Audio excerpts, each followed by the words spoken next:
Good morning, everyone. This is Murali Senapati. Now, the topic we will be discussing about graph. Okay, and now present topic is in the graph how to know the path matrix.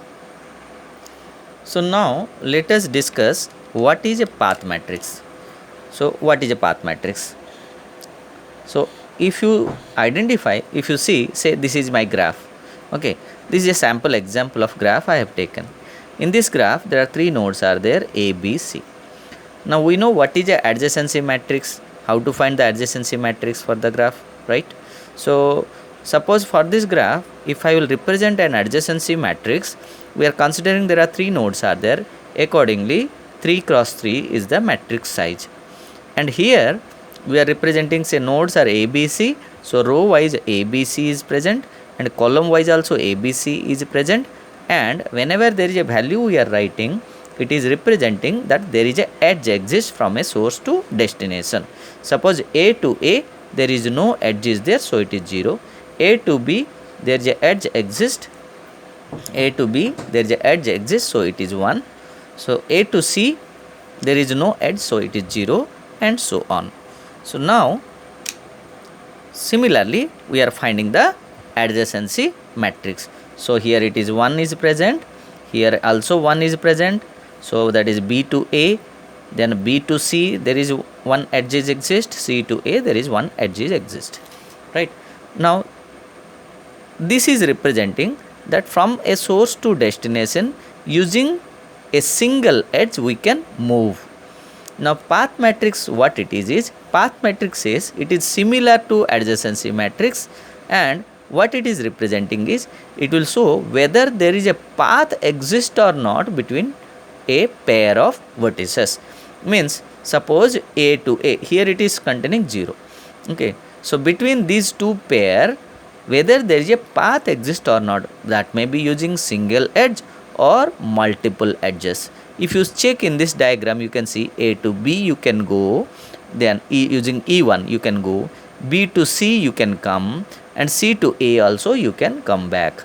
So A2, by crossing multiple edges you are able to come back. So there is a path exist. So in path matrix, this A to A, the value will be 1. Similarly, you can see A to A using B also you can come back. There is two paths are there.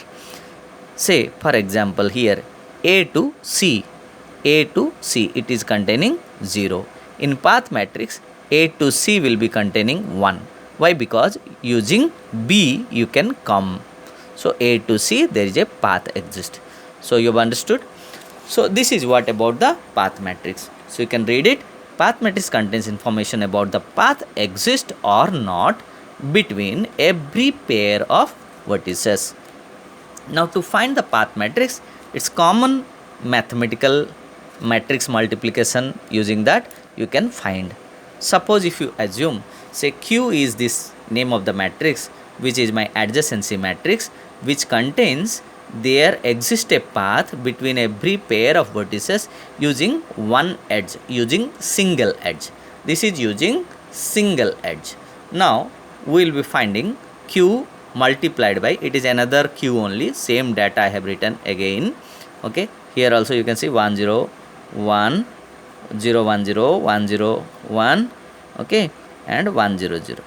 So this is the same. Suppose this matrix and another Q matrix, both will multiply, I am getting Q square. Okay, Q square. When you are getting Q square, the Q square will be representing the path between every pair of vertices using two edges. Means A to A, if it contains 1, means A to A using multiple two edges there is a path exist. Say A to C, one contains means what? A to C using two edges there is a path exist. B to A also, B to A using two edges. It is not representing using single edge. Using two edges there is a path exist. B to B also using two edges there is a path exist. C to B, C to B using two edges there is a path exist. So Q square representing the path between every pair of vertices using two edges. Now similarly we can find Q to the power 3. means q square into q, will be finding q to the power 3. So q. So that will represent whether there is a path exist or not using 3 edges. Between every pair of vertices using 3 edges, what are the path exist. So like that we can find out. Here in this graph, how many nodes are there? Maximum here 3 nodes are there. When there 3 nodes are there, we can find q to the power 1, q to the power 2, q to the power 3. That is sufficient to know whether there is a path exist or not. Now by adding q1, q square and q to the power 3, all these 3, by adding that we are finding the matrix B. Let us say the matrix is B. B contains q1 plus q to the power 2 plus q to the power 3 all together. When you add, we are finding this matrix. Okay, you keenly observe in this matrix what you are writing. A to A, there are 2 roots are there. Okay, that may be using single edge or 2 edges or 3 edges, whatever it is, there are 2 possible roots. A to B, there are 3 possible roots. A to C, 1 root is possible. B to A, 3 roots are possible. So these are what are the maximum number of roots are possible using single edge, 2 edge and 3 edges, that we are finding. Now using this matrix B, we can find the path matrix. See here what I am doing is, I am trying to convert this matrix B into path matrix. So how to convert? Wherever there is a non-zero value is there, let us put 1. Whenever, if at all any zeros are present, then I will put 0. So here 2 means 1, 2 means 1, 1 means 1, 3 means 1, means all non-zeros will be 1. So here in this case all are containing non-zero, so here all are 1. So this is my path matrix. What is this path matrix says? That between every pair of vertices there is a path exist, either using single edge or 2 edge or 3 edge, by any means there is a path exist. Okay, so I think all of you have understood what is a path matrix. Okay, thank you very much.